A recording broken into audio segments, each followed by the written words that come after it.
All right, next up is Deanne Joy. She is a master transformation coach, speaker, licensed clinical therapist, and the best-selling author of No Regrets. Live Your Legacy, Leave Your Legacy. Deanne helps women in midlife reclaim their confidence and turn their pain into purpose so that they can live a fulfilled and unstoppable life. Welcome, Deanne.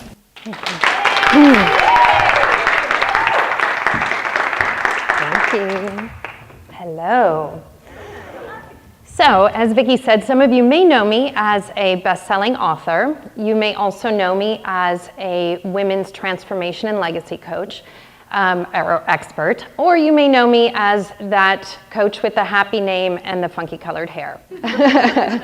What you may not know about me is that I also worked with hospice and end-of-life care for many, many years through my career, and have a passion for teaching people about the importance of completing advanced healthcare directives, living life with no regrets, and sharing the gifts that they were put here on this earth to share.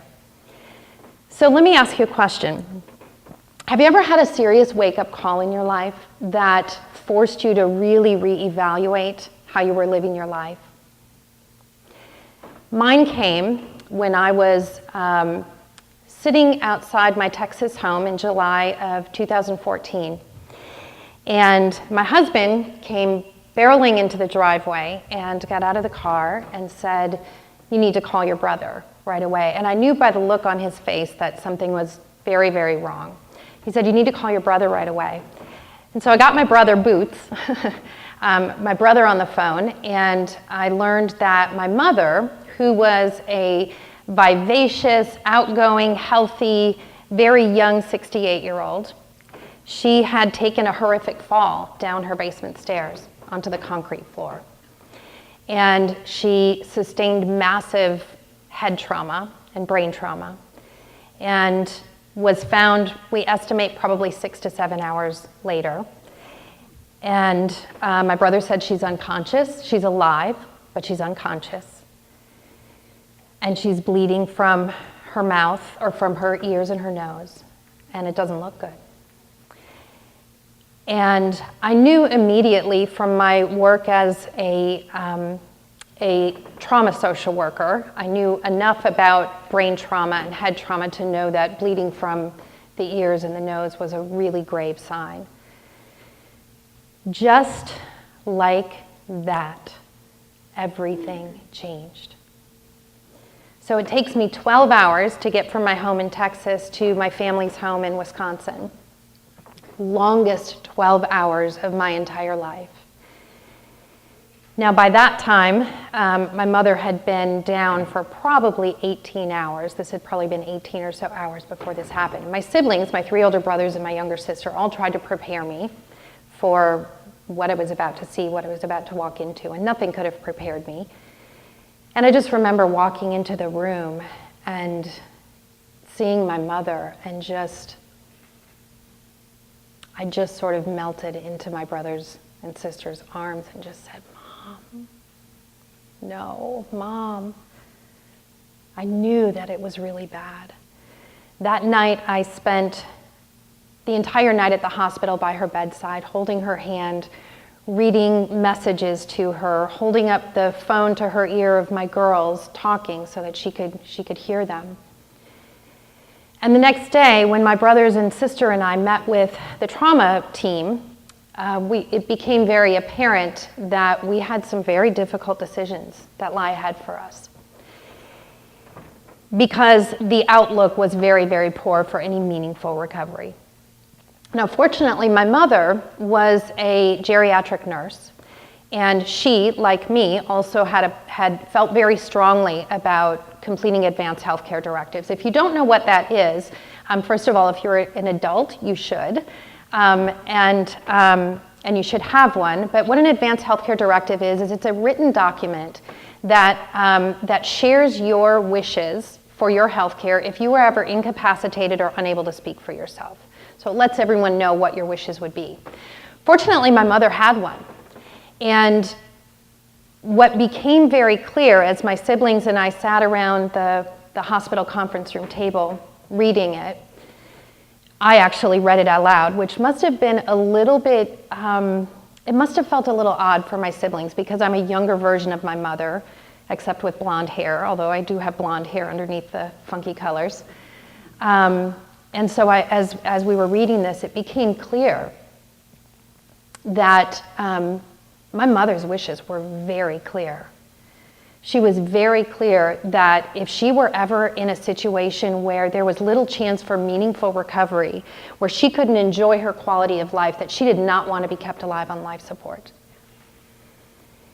That document removed the burden from my siblings and I of having to make very painful, difficult decisions on our mother's behalf. It allowed us to simply be in our grief and in our pain and in the experience of being together without having to second guess our decisions, without having the burden of wondering, are we doing the right thing? In fact, not only was it not a burden, it felt as though we were giving her the last gift that we could give her because we were honoring exactly what her wishes were. And so as tragic and as searingly painful as that experience was, because it was like a sock in the gut. I had lost my father when I was 15. I was not ready to lose my mother too. I was only 42 years old. And as tragic and painful as it was, the gift that my mother gave us in what I call her last love letter to us, in the form of that advance directive, was something that allowed that experience to be a beautiful, peaceful, and deeply healing experience, releasing her to her next beyond. It gave me a tremendous peace in being able to do that. What also gave me peace in her passing was knowing that my mother had come to a point in her life several years before this where she made a conscious decision to choose to live life for herself. She, like so many of us, particularly as women, had spent most of her life, much of her adult life, living for everyone else, taking care of everyone else, doing what she thought everyone else needed, wanted, or wished that she would do. She made a conscious, and worried about what other people thought. She made a very conscious decision several years before this to stop and to make a conscious choice to live life for her, to do what it was that made her happy, to do what it was that fulfilled her, to do what it was that gave her peace. And so she spent countless weekends at a cabin on a lake, fishing on her pontoon boat with her companion and her furry four-legged friend, Luke. And it gave her a tremendous sense of peace. It gave her a tremendous sense of joy. It gave her a tremendous sense of fulfillment. And I was so grateful that I had the opportunity to see my mother have that in her life before it was too late. And so that's the reason that I now am so passionate about helping women in midlife to move beyond the things that are holding them back, to be able to stand firmly in their life and live for themselves and choose life for themselves, and to step into what their purpose is, why they're really here on this planet.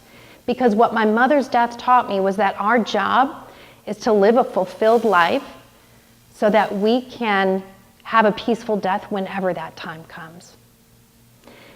Now, I don't know about you, but I wasn't born with an expiration date stamped on the bottom of my feet to let me know when I'm going to leave this physical planet. And here's what I know.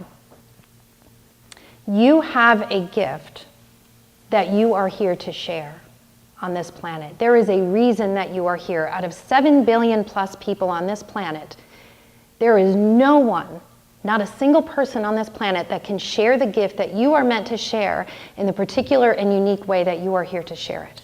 No one.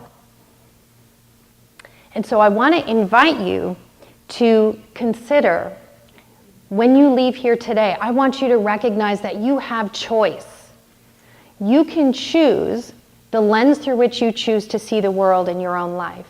You can choose to be stuck in pain and grief and sorrow. You can choose to hang on to old resentments or old wounds and old hurts. Or you can choose to heal them. You can choose to move through your own evolution, your own healing and transformation. so that you can get to your contribution, the purpose, the reason that you are here on this planet, the purpose for your being here. So I want to share with you 2 really quick things that you can do today to begin to do that and move forward in your life more powerfully. Would you like to know what those are? So the first thing I want you to do is I want you to begin to see your life through the lens of gratitude. I want you to write down 5 things that you're grateful for. And I want to challenge you to do that every single day. You can start in the morning and you can end your day like that, but I promise you that one thing will shift how you see your entire life and the world around you. That one practice. See your life through the lens of gratitude. The other thing I want to invite you to do is to make a list of all of the things that you have in your life that are unresolved. The old wounds, the old hurts. And I want you to ask yourself, what are the blessings? The blessings and the lessons. What are the blessings that are in these things for me? Because I have the power to choose that. You are meant for something bigger.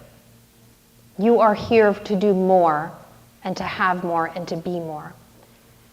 You can choose your own evolution, your own healing and transformation so that you can get to your contribution. The question is, will you be bold enough to make that choice and to accept that challenge? Thank you.